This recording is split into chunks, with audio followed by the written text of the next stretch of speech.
In questo episodio di Antichi Misteri, i Vichinghi. Un temuto popolo di guerrieri e navigatori. Marinai tanto abili da raggiungere l'America molto tempo prima di Cristoforo Colombo. Ma qual era il loro segreto? Erano guidati da una pietra magica perduta nelle nebbie della storia. La leggendaria Pietra del Sole dei Vichinghi. Ma prima, un misterioso e antico reperto, adorato dagli Inca per il suo potere mistico, protetto con le armi da un ordine di monaci guerrieri. È possibile che queste corde intrecciate celino un messaggio in codice inviato da una civiltà estinta da secoli. È come se gli spiriti degli Inca ci stessero parlando dalle loro tombe.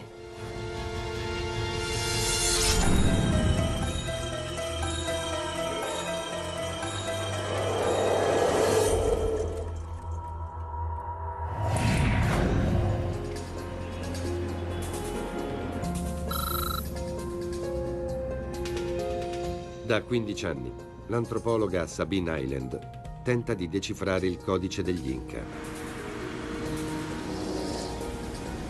Ritiene che il codice si nasconda in uno dei reperti Inca più antichi. Qui, nel museo L'Arco di Lima, sono esposti preziosi manufatti. Una serie di antiche corde intrecciate, appese a un filo. Sembra un'enorme collana di corda. In realtà è un quipu. Per i discendenti degli Inca, che ancora abitano in remoti villaggi sulle montagne, i quipu sono oggetti sacri dotati di poteri mistici. È frustrante guardare questi manufatti, capire che nascondono i segreti di un'intera civiltà e sapere che non siamo in grado di leggerli. Per molto tempo, gli storici hanno ritenuto che i quipu fossero semplici strumenti di computo, praticamente degli abachi di lana. Ma la dottoressa Island pensa che si tratti di un sistema di scrittura tridimensionale. Le parole si nasconderebbero nei colori dei fili, negli stili dei nodi, persino nelle torsioni della corda.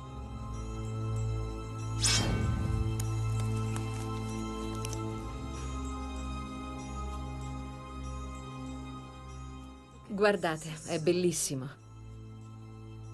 Questi nodi, queste corde, potrebbero dirci molto sugli Inca, sulla loro religione, sulla loro mitologia, sulla loro storia. Potrebbero svelarci persino i dettagli dei loro sacrifici umani. Ci sono rimasti pochissimi quipu. Quando gli spagnoli conquistarono i territori degli Inca, la Chiesa Cattolica dichiarò i quipu opera del demonio. I quipu furono dati alle fiamme insieme a tutte le conoscenze che contenevano. Ma la dottoressa Island è a Lima per entrare in contatto con un antico ordine monastico, i Mercedari. Durante la conquista spagnola, mentre altri bruciavano i quipu, i Mercedari, forse, trovarono il modo di decifrarli. Prima di incontrare il suo contatto a Lima, la dottoressa Island chiama il professor Frank Salomon, esperto sui Mercedari, per raccogliere informazioni. Frank, esattamente chi erano i Mercedari? Era uno dei principali ordini che condusse la cristianizzazione del Nuovo Mondo. Potremmo dire che i Mercedari erano dei duri. La loro missione originale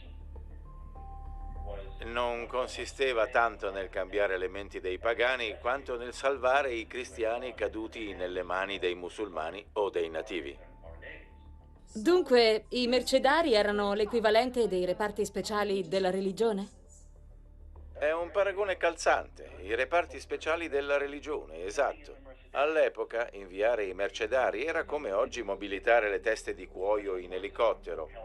Erano autorizzati a usare le armi, erano padri armati. In tutte le principali chiese dei mercedari c'è almeno un padre profondamente impegnato nelle ricerche d'archivio e sono certo che Lima non fa eccezione. I Mercedari hanno ancora un monastero a Lima. Nel XVI secolo erano attivi in Perù. Lontani dal controllo di Roma, iniziarono a vivere secondo le loro regole.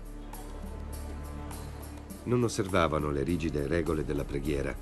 Molti, si diceva, avevano generato figli con donne del posto. Avevano licenza di uccidere ed erano fieramente indipendenti. Ma erano vicini agli Inca e impararono la loro lingua e la loro cultura. La dottoressa Hyland è stata indirizzata alla chiesa di Nostra Signora delle Mercede, in una delle strade più vivaci di Lima. Re Filippo II di Spagna minacciò di sciogliere questo ordine monastico ribelle, a meno che non avesse cambiato comportamento.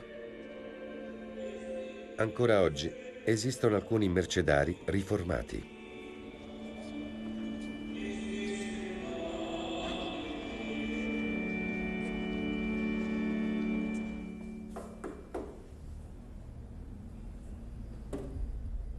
Chi sta cercando?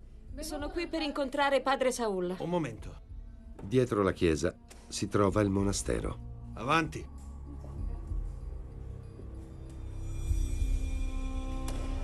È qui dal 1535. Oggi ospita 12 monaci mercedari. Il custode dell'antico archivio del monastero, padre Saul, ha accettato di incontrare la dottoressa Hyland. Non solo padre Saul conosce i Quipu, ma può persino descrivere come i monaci mercedari, in un'occasione, furono testimoni di come venivano usati. Si dice che la gente portasse i Quipu alle lezioni di catechismo per annotare quello che spiegava il sacerdote.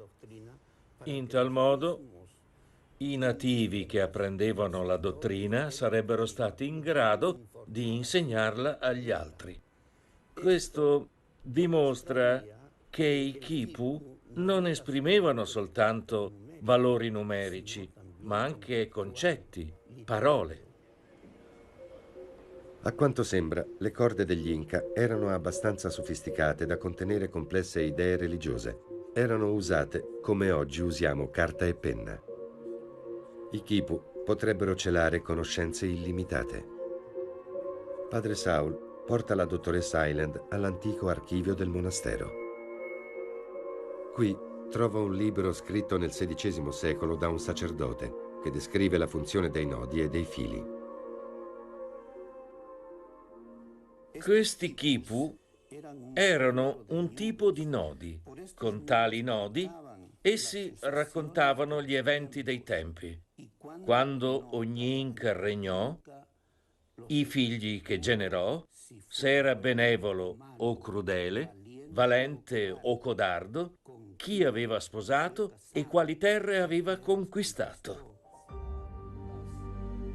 Questo sacerdote del XVI secolo rivela di aver imparato a leggere e a tradurre i Quipu. Gli ultimi Quipu del Perù potrebbero celare un tesoro di informazioni riguardo all'impero degli Inca. Tutto quello che viene da lì sono riuscito a conoscerlo grazie ai Quipu. Ho potuto così comprendere i segreti e le antichità di questo regno. Sulla scorta dei suoi anni di ricerche, la dottoressa Hyland ritiene che i Quipu non possano essere letti come un alfabeto occidentale, e cioè come se a ogni nodo corrispondesse una lettera o una sillaba. Ritiene che i nodi siano più come le note di una composizione musicale. L'indagine potrebbe essere arrivata a un punto morto.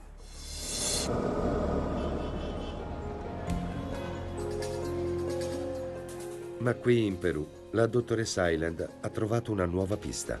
Il professor Frank Salomon le ha parlato di un antico Quipu, ancora oggi usato nel villaggio nel quale è custodito. Si trova a 500 km di distanza, sulle Ande. Le strette strade si inerpicano fino a 4.000 metri sul livello del mare.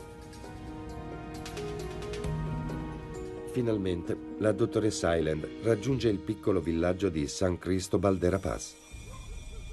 Esso è abitato principalmente da allevatori e pastori. Ma in questo remoto villaggio, la dottoressa Island trova l'eco dell'antica civiltà degli Inca. Salve, buongiorno. Il quipu di questo villaggio è ancora usato per il culto. È un oggetto sacro e pochi estranei lo hanno visto. Gli anziani del villaggio finalmente le permettono di accedere all'edificio fortificato nel quale il quipu è custodito da secoli. Eccoci qui, diamo un'occhiata. Adesso lo scopro. Ecco il quipu. È incredibile. Questa è la più grande collezione di quipu del mondo. È qualcosa di assolutamente unico. E la cosa che la rende più preziosa è che è stata conservata finora da questa comunità indigena. Nessun forestiero è venuto qui e ha detto loro di conservare questi oggetti. Quasi tutti gli altri quipu a noi noti sono custoditi in musei o da collezionisti privati. Ma questo è ancora considerato sacro dalla stessa gente che lo ha creato. Qui i quipu sono molto più che un oggetto sacro. La gente del posto attribuisce loro poteri straordinari. I quipu erano come i computer di oggi. Il quipu controllava ogni cosa, gli animali, le persone. All'epoca degli Inca esistevano i chasquis. Essi portavano con sé i nodi. Non usavano carta e penna. Usavano soltanto i nodi. Ogni nodo aveva un significato. E si può leggere il significato di questi nodi? No, non sappiamo interpretarlo, dottoressa. Non sapete farlo. Non sanno leggerlo, eppure si ritiene che questo quipu possa contenere oltre 1500 informazioni diverse. Ma non possiamo leggerlo. Se riuscissimo a decifrare il suo codice, sarebbe una cosa incredibile.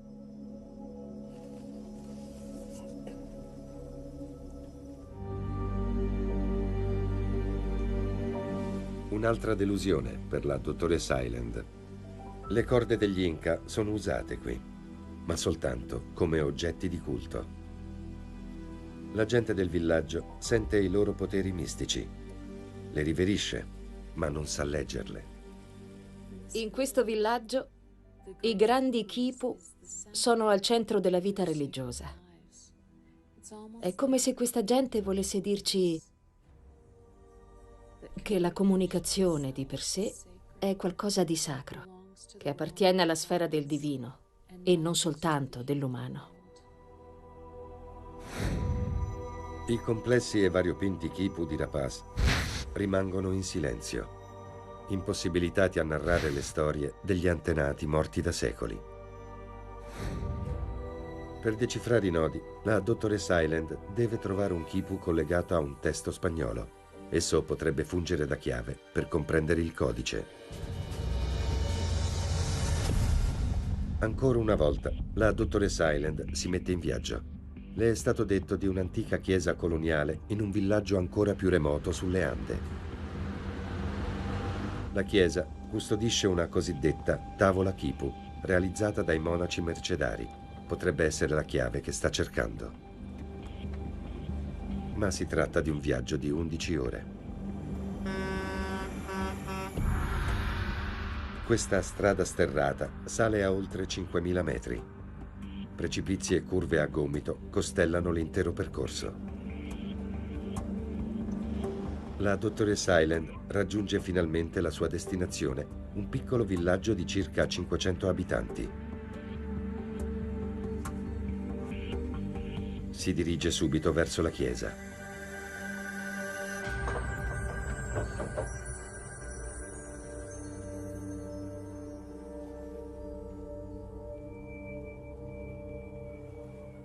Scusi, mi è stato detto che in questa chiesa c'è una tavola quipu. Un quipu? Non lo so.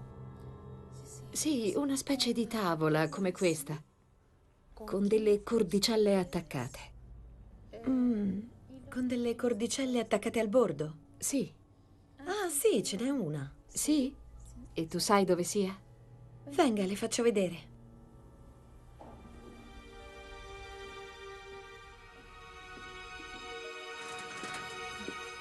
Per la dottoressa Hyland è la fine di un lungo viaggio. La ragazza la conduce fino alla casa della maestra del villaggio. Prego, si accomodi. Grazie. Vado a chiamarla.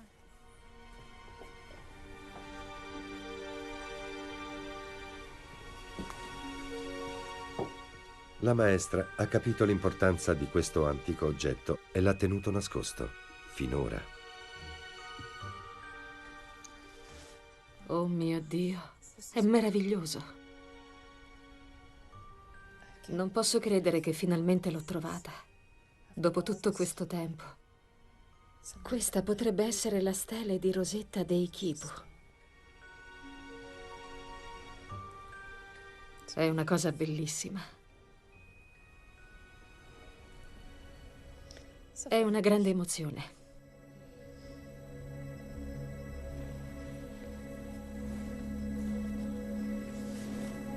La tavola contiene colonne e colonne di fili, tutti annodati in modi diversi e ognuno adiacente a parole e frasi scritte in spagnolo.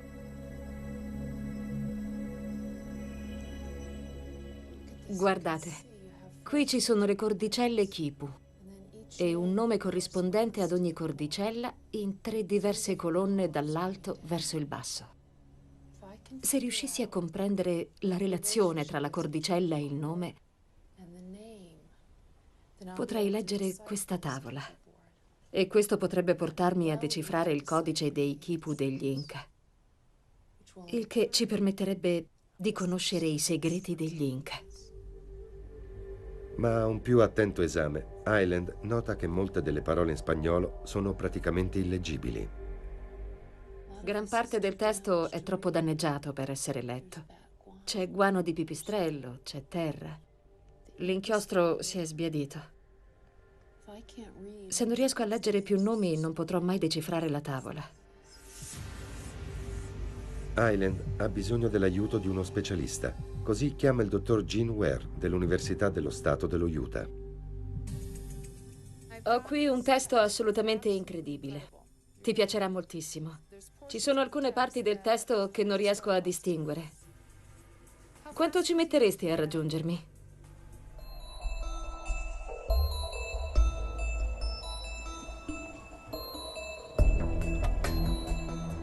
Il dottor Ware impiega 3 giorni a raggiungere il villaggio. Ha con sé diverse casse pesanti che contengono, fra le altre cose, uno scanner multispettro. Questa tecnologia è stata sviluppata dalla NASA per studiare la superficie dei pianeti. Ora sarà usata per studiare gli Inca. Dunque, come funziona? Questa è una telecamera a raggi per uso scientifico che riproduce le immagini della superficie e al di sotto di essa un disco che contiene una serie di filtri. Prenderemo 6 colori visibili all'occhio di noi umani e 6 colori nella gamma degli infrarossi. Li combineremo tra loro, sperando poi di riuscire a far emergere i dettagli della tavola Kipu. Quindi mi stai dicendo che dovremmo riuscire a leggere molte delle parole invisibili? Beh, ci proveremo.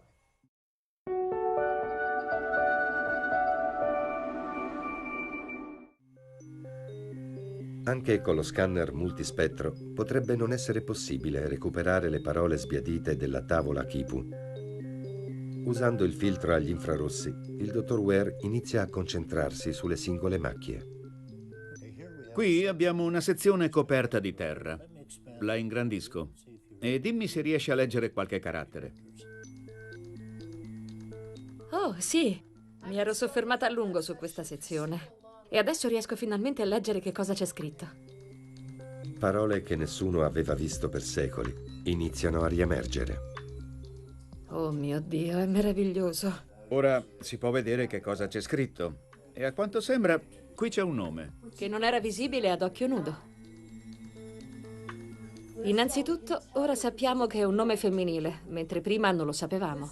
Questo nome qui era completamente invisibile ad occhio nudo e adesso si legge Sabina. In quest'area, ora che la esaminiamo con i filtri agli infrarossi, vediamo chiaramente dei caratteri scritti a matita. Si notano i tipici segni lasciati da una matita. Mentre studiavo la tavola in questi giorni, mi è apparso chiaro che è un sistema molto più complesso di quanto immaginassi, in particolare per quanto riguarda la struttura delle cordicelle. Sono stati necessari 20 anni per decifrare i geroglifici egizi della stele di Rosetta. Con i Quipu, la dottoressa Island è all'inizio dell'opera. Pensa di disporre, finalmente, della chiave di cui aveva bisogno per accedere ai segreti degli Inca. Credo che grazie al tuo aiuto, Jean, riusciremo a decifrarla e il codice dei Quipu sarà finalmente compreso. Forse, per la prima volta, sarà possibile conoscere la storia e le conoscenze dell'impero degli Inca, raccontate non dagli invasori spagnoli o dagli storici di oggi, ma dagli Inca stessi.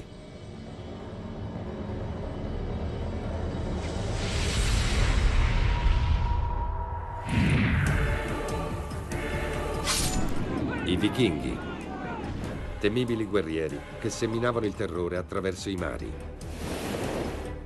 Considerati barbari, avevano capacità di navigazione superiori a quelle della loro epoca, tanto da raggiungere l'America molto tempo prima di Cristoforo Colombo. Gli storici non sanno ancora come fu loro possibile. Ora! Dalle loro saghe sappiamo che questo popolo guerriero credeva nell'esistenza di cristalli magici, pietre che, secondo la leggenda, guidavano i vichinghi in mare. Oggi, una donna è in cerca della misteriosa pietra del sole dei vichinghi.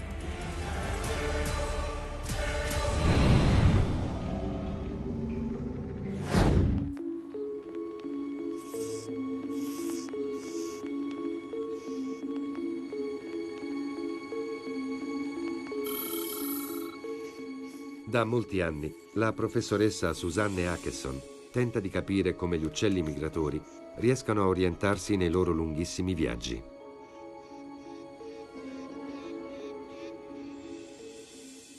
Questo è un uccello migratore a lungo tratto e sta migrando da qui, nella Scandinavia meridionale, a sud, fino al Sudafrica. Dunque, è un migratore a lunghissimo tratto. Susanne Acheson discende dai vichinghi.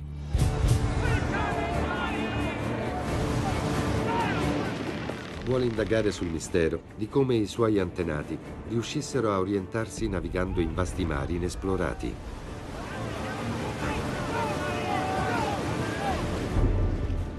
Sono affascinata dalla loro storia, da come vivevano e dal modo in cui viaggiavano. Effettuavano lunghi viaggi riuscendo a tornare a casa. La domanda è: come si orientavano? L'epoca dei vichinghi va dalla fine dell'VIII secolo alla metà dell'XI. I terribili uomini del nord erano i guerrieri più potenti dei secoli bui. Le cronache orali delle loro battaglie e dei loro epici viaggi furono tramandate di generazione in generazione nelle antiche saghe norvegesi. Una saga, la storia di Olaf il Santo, contiene un interessante indizio che potrebbe spiegare come i vichinghi riuscirono a navigare fino ai confini estremi del mondo conosciuto. Il cielo era molto nuvoloso. Nevicava. Il re, Olaf il Santo, inviò qualcuno a guardare, ma non c'erano punti sgombri nel cielo. Così il re prese la sua pietra del sole, guardò il cielo e vide la direzione dalla quale la luce veniva. In tal modo calcolò la posizione dell'invisibile sole. Per una scienziata, l'idea che una pietra dotata di poteri magici possa aver guidato i vichinghi proteggendoli dai pericoli non è plausibile. Ma per ora Acheson dispone di pochissimi altri dati. Innanzitutto, deve accertare alcuni dettagli. Esattamente fino a quali terre navigarono i suoi antenati.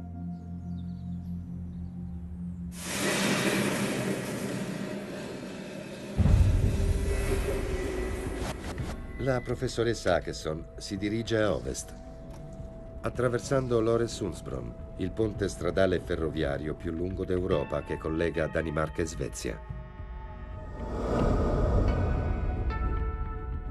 Si dirige a Copenaghen per consultare una mappa del mondo dei secoli bui, terrorizzato e saccheggiato dagli uomini venuti dal nord. Credo che la mappa di Vinland fosse quella che usavano i vichinghi, ma in realtà non ne so molto. Il dottor René Larsen dell'Accademia Reale Danese delle Belle Arti è uno dei maggiori esperti delle origini e dell'interpretazione della mappa di Vinland. Ciao René, lieta di conoscerti. Piacere. Il piacere è mio. Puoi dirmi qualcosa sulla mappa di Vinland? Sebbene alcuni studiosi la considerino un falso di epoca moderna, Larsen ritiene che l'analisi della pergamena e dell'inchiostro indichi che il documento potrebbe risalire al XV secolo, dopo la fine dell'epoca dei vichinghi. Dunque questa non sarebbe una mappa di epoca vichinga, ma fu realizzata dopo? Esatto, 400 anni dopo i vichinghi. Ma la parte nord-atlantica, con l'Islanda e la Groenlandia, fu realizzata basandosi sulle conoscenze dei vichinghi. Come sappiamo che si basa sulle conoscenze dei vichinghi? Perché fa riferimento a conoscenze delle saghe. Ok, ho capito. Sì. E i nomi citati nel testo compaiono anche nelle saghe. Secondo le saghe norvegesi e la mappa di Vinland, i razziatori vichinghi si spinsero a est fino a Costantinopoli e Gerusalemme.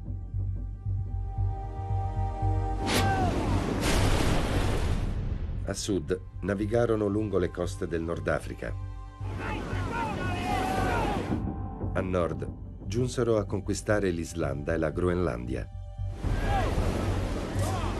E a ovest attraversarono il vasto oceano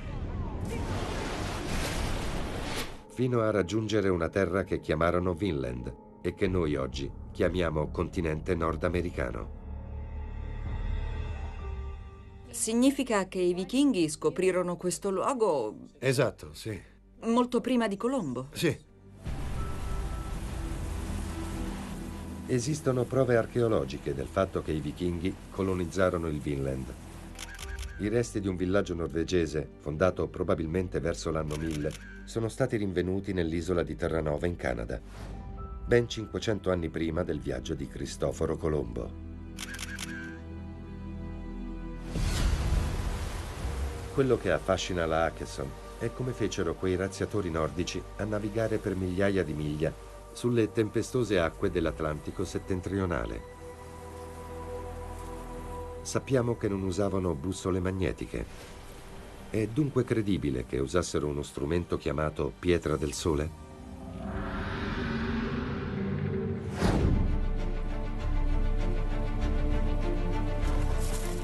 La Acheson deve entrare nella mente dei suoi antenati navigatori. È appena arrivata a Roskilde, un antico porto vichingo a ovest di Copenaghen. E si è imbarcata su una riproduzione dell'imbarcazione più avanzata e più temuta dell'antichità.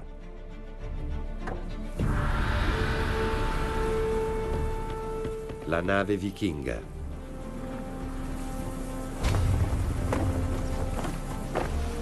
Erano navi concepite per essere veloci e manovrabili.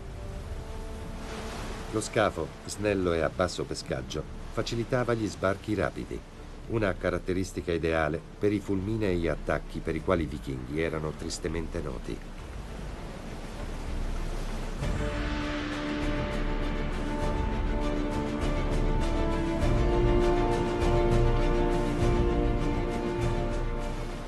Esben Jessen conosce ogni centimetro della Ottar è al suo timone fin dal giorno del varo, nel 2000.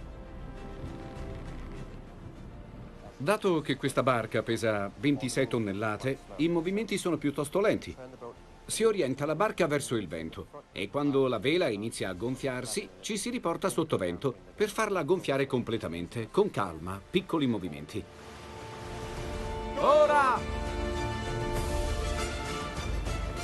Nel corso di molte generazioni, i vichinghi svilupparono le più avanzate imbarcazioni d'Europa. La Akeson spera che Jessen possa aiutarla a capire quali fossero le loro tecniche di navigazione.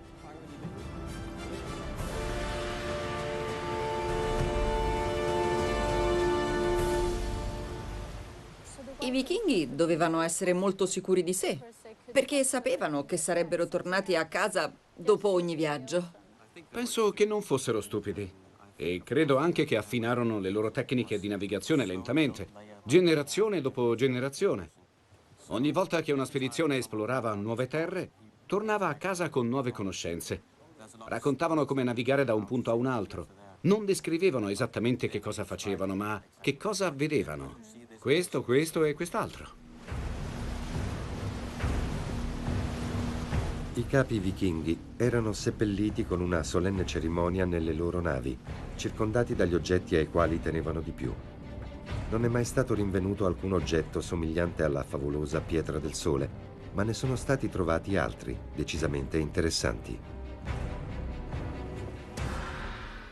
Questa è la bussola solare che abbiamo usato.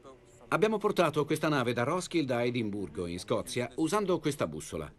Come puoi vedere, c'è un chiodino al centro che proietta un'ombra. All'alba il sole sale molto lentamente e le ombre sono molto allungate. Ma con il salire del sole, verso mezzogiorno, le ombre si fanno sempre più corte. Quando poi il sole ricomincia a calare, le ombre tornano ad allungarsi gradualmente. Ma come si legge? Devo fare in modo che l'ombra sia... La punta dell'ombra deve toccare la linea scavata nel disco di legno. Vuoi provare? Sì. Devo tenerlo qui sotto? Sì, esatto. Ok. Io giro in questo modo. Sto toccando la linea con la punta dell'ombra adesso. Dunque, il nord dovrebbe essere in questa direzione. Vediamo se corrisponde a quello che ci dice una bussola magnetica moderna. Perfetto. Come oggi, i mari settentrionali erano coperti dalle nuvole, erano tempestosi, pieni di nebbia, ed era difficile navigarvi.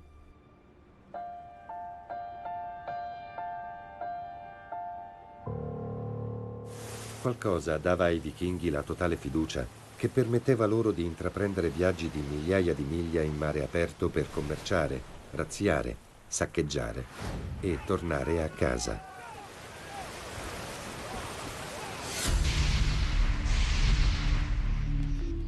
Per seguire gli spostamenti degli uccelli migratori, la professoressa Akeson usa le più avanzate tecnologie radio e satellitari. Per seguire le rotte dei suoi antenati, deve tornare alle antiche saghe norvegesi. L'Università di Copenaghen possiede una delle più grandi collezioni del mondo di antichi manoscritti norvegesi.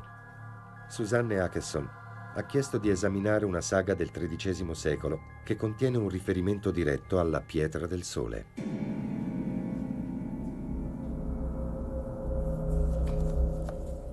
La saga di Reola Filsanto è scritta in norvegese antico, una lingua morta. Se vuole sperare di ottenere qualche risultato, Susanne ha bisogno dell'aiuto di due studiosi di norvegese antico, i professori Matthew Driscoll e Annette Lassen. Ecco, trovato. È in questo passaggio che si trova il riferimento alla pietra del sole. Chiederò ad Annette di leggercelo. Sì.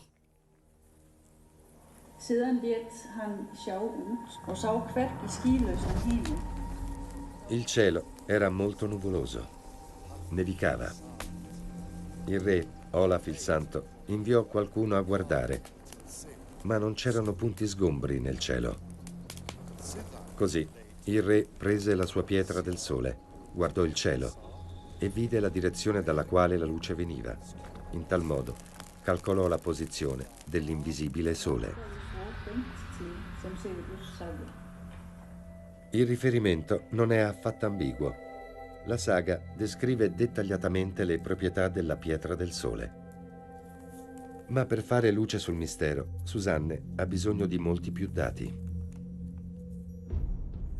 In questo passaggio non si spiega che cosa sia esattamente la pietra del sole.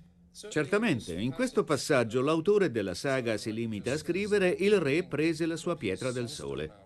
Potremmo interpretarlo, credo, come se l'autore dicesse «Il re prese il suo telefono cellulare» o qualcosa del genere. Si trattava di un oggetto che tutti conoscevano, ma potrebbe anche significare che tutti conoscevano l'espressione pietra del sole, sebbene nessuno sapesse di cosa si trattasse, se non che doveva essere qualcosa che si utilizzava per localizzare il sole.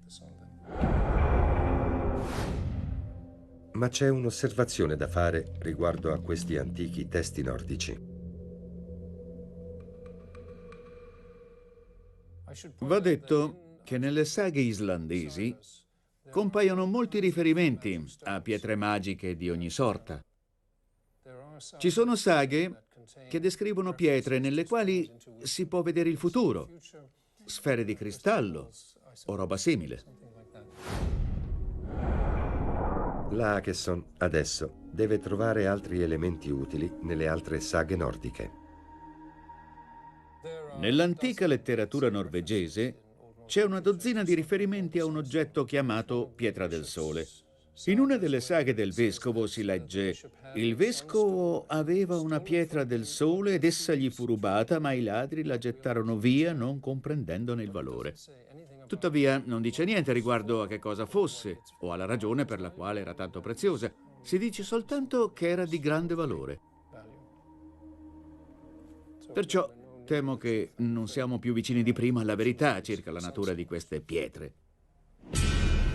Le saghe suggeriscono che i vichinghi navigavano basandosi sulla posizione del sole. Inoltre, essi credevano fermamente che una pietra dalle qualità magiche potesse essere usata per localizzare il sole quando esso era oscurato dalle nubi. È un racconto affascinante, ma ai fini della ricerca di Akeson non aggiunge niente di nuovo.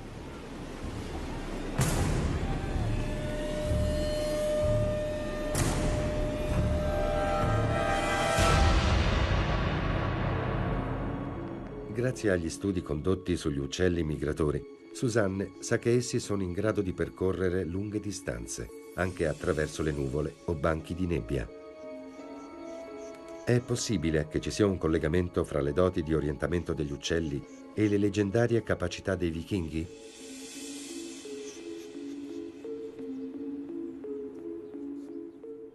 Nelle saghe islandesi leggiamo che i vichinghi potevano conoscere la direzione in cui si trovava il sole anche quando il cielo era nuvoloso. Questo ricorda molto da vicino una capacità che riteniamo essere propria degli uccelli. Essi riescono a localizzare il sole con l'aiuto della luce polarizzata anche in giornate nuvolose. Noi non possiamo vederla, ma gli uccelli sì. Noi umani possiamo vedere il fenomeno usando filtri polarizzatori come questo. In questo caso la luce non passa, ma facendo così la luce polarizzata passa. La dottoressa Akeson pensa che sia così che funziona l'occhio degli uccelli. Filtra la luce solare polarizzata per rivelare la posizione del sole stesso. Questa capacità ottica permette agli uccelli di orientarsi nel corso delle loro lunghe migrazioni. Mi interessa molto sapere se i vichinghi erano in grado di sfruttare la polarizzazione come gli uccelli e usarla per localizzare il sole nelle giornate di cielo nuvoloso. Forse era in questo modo che usavano la pietra solare.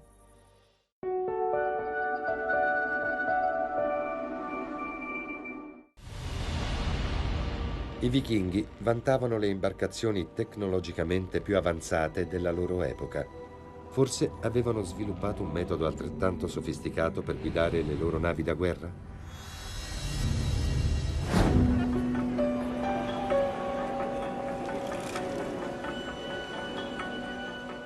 La tappa successiva di Susanne è il Museo di Storia Naturale della Danimarca. Ha appuntamento con uno dei mineralogisti più insigni del paese, il professor Tonchi Balic Zunic. Salve, Susanne. Salve. Benvenuta. Grazie. La Akeson vuole scoprire se esistono minerali semitrasparenti con proprietà simili a quelle di un filtro polarizzatore. La domanda è: esiste qualcosa in natura che possa permetterci di riprodurre tale fenomeno? E la risposta è sì. Ora ti mostro l'esempio più interessante, ed è questo. È un frammento di calcite islandese. Tonchi illustra a Susanne una sorprendente reazione della calcite se attraversata dalla luce. Adesso guarda.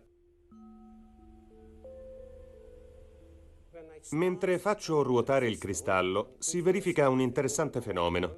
Come vedi, le immagini si muovono. O meglio, una rimane al suo posto, mentre l'altra si sposta. Ah, sì.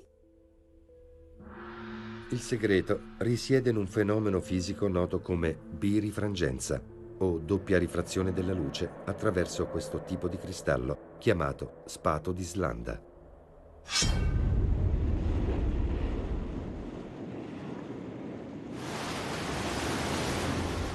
All'epoca dei Vichinghi, questi cristalli erano incredibilmente rari e si trovavano soltanto in una parte del territorio norvegese. In questa stanza c'è una cosa che viene dall'Islanda sì? e che voglio mostrarti. Sì. Tutti i cristalli che abbiamo qui vengono dallo stesso posto. Se i vichinghi usavano la calcite d'Islanda o lo spato, così si chiama questa varietà, se la procuravano da lì. Ok. Pensi che i vichinghi ne fossero a conoscenza? L'Islanda fu colonizzata dai vichinghi, perciò potrebbero aver scoperto questo materiale dopo averla colonizzata. Tonchi ipotizza che i vichinghi avessero scoperto le curiose proprietà ottiche di questi cristalli. Questa potrebbe essere una vera pietra del sole vichinga. Beh, è possibile. Insomma, perché no? È emozionante pensare che molto tempo prima che la scienza studiasse la calcite, qualcuno già comprendesse e sapesse come usare il fenomeno.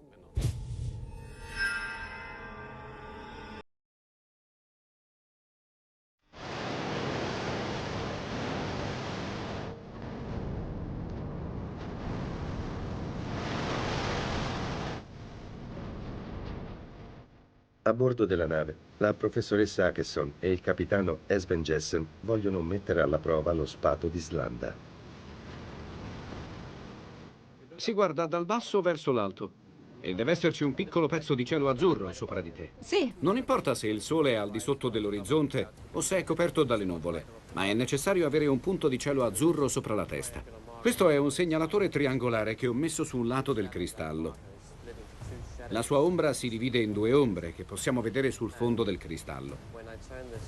I colori delle due ombre mutano e quando sono dello stesso grigio indicano la direzione in cui si trova il Sole. Lo strumento può essere utile se il Sole è coperto dalle nuvole o se è al di sotto dell'orizzonte, in quelle 2 ore di crepuscolo nel quale non si sa dove si trovi il Sole. E funziona, con un'approssimazione di pochissimi gradi.